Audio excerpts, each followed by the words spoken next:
प्रेमचंद की यौम विलादत की मुनासिबत से आज दो तहरीरें अवधनामा में शाये हुई हैं। पहली तहरीर में अब्बास धालीवाल प्रेमचंद की अफसाना निगारी के बारे में लिखते हैं। प्रेमचंद ने अफसाना निगारी का आगाज 1907 ईस्वी में दुनिया का सबसे अनमोल रतन लिख कर किया। 1936 तक उन्होंने सैकड़ों कहानियां लिख डाली, लेकिन उर्दू में उनकी तादाद तकरीबन 200 है, क्योंकि बहुत सी हिंदी कहानियां उर्दू में मुंतकिल ना हो सकी। उनका पहला अफसानी मजमुआ सोज़े वतन नवाब राय के नाम से छपा था। उस पर उनसे सरकारी बासपुर्स हुई और किताब के सभी नुस्खे जला दिए गए। इसके बाद उन्होंने प्रेमचंद के नाम से लिखना शुरू किया। उनके दूसरे मजमुओं में प्रेम 25, प्रेम 32, प्रेम 40, फिरदौस ख्याल, खाके परवाना, ख्वाब ख्याल, आखिरी तोहफा, ज़ादेरा, दूध की कीमत और वारदात शामिल हैं। उनकी मुतादिद तख्लीक़ात का दूसरी ज़बानों में तर्जुमा हो चुका है। प्रेमचंद की एक बड़ी खूबी उनकी सादा और सलीस ज़बान और शफ़ाफ़ व बेतकल्लुफ़ तर्ज़ तहरीर है। जिस तरह से गालिब ने अपने खतूत में सादा और सलीस और आम बोलचाल की ज़बान का जमकर इस्तेमाल किया है, उसी तरह से प्रेमचंद ने भी बोलचाल की आम ज़बान को तख्लीक़ी ज़बान बना दिया और अफ़सानवी अदब को ऐसा जानदार और शगुफ्ता उसलूब दिया जो तसन्नो और तकल्लुफ़ से पाक है।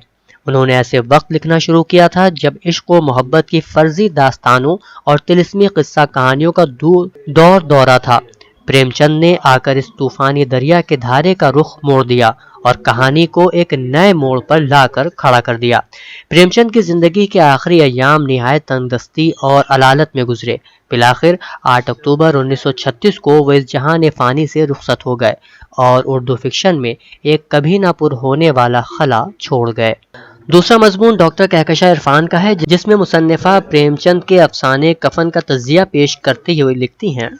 कफन प्रेमचंद की हयात के आखिरी दिनों का तहरीर करदा एक मशहूर अफसाना है। हालांकि इससे बेहतर और उम्दा अफसानों की कमी नहीं है प्रेमचंद के पास, मगर इस अफसाने का प्लॉट गरीबी अफलास, पेट की आग, जिहालत, तोहम परस्ती, औरत की वफाशियारी, जफाकशी और मर्द की बेहिसी की तकलीफ दे और दर्दनाक अजियतनाक वाक़े से तैयार किया गया है। एक औरत बुधिया जो पसमानदा तबके से ताल्लुक़ रखती है, एक काम चोर ससुर जिसका नाम घेसू है उसकी बहू है, और एक गैर जिम्मेदार मेहनत से जान चुराने वाले इंसान माधव की बीवी है।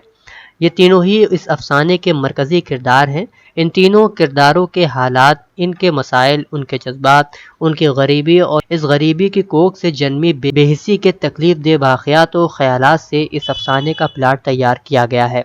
इस अफसाने की ज़बान और उनके अल्फाज और तलफ़्फ़ुज़ भी किरदारों के मुताबिक बहुत फितरी और देही उसलूब में इस्तेमाल किए गए हैं। जैसे चुड़ैल का फसाद होगा, जीते जी चीथड़ा नहीं नसीब, मरने पर नया खपन चाहिए।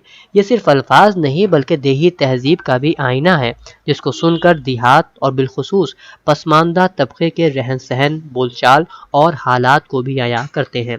फ़नी एतबार से कफन एक बेहतरीन अफसाना है जो अपना तासुर जहन पर देर तक कायम रखता है, बल्कि क़ारी के जहन को झंझोड़ डालता है और अनमिट निशान छोड़ जाता है। अवधनामा में शाये मज़ामीन को मुकम्मल तौर पर पढ़ने के लिए अवधनामा की वेबसाइट www.awadhnama.com पर विजिट करें और ई पेपर पर क्लिक करें।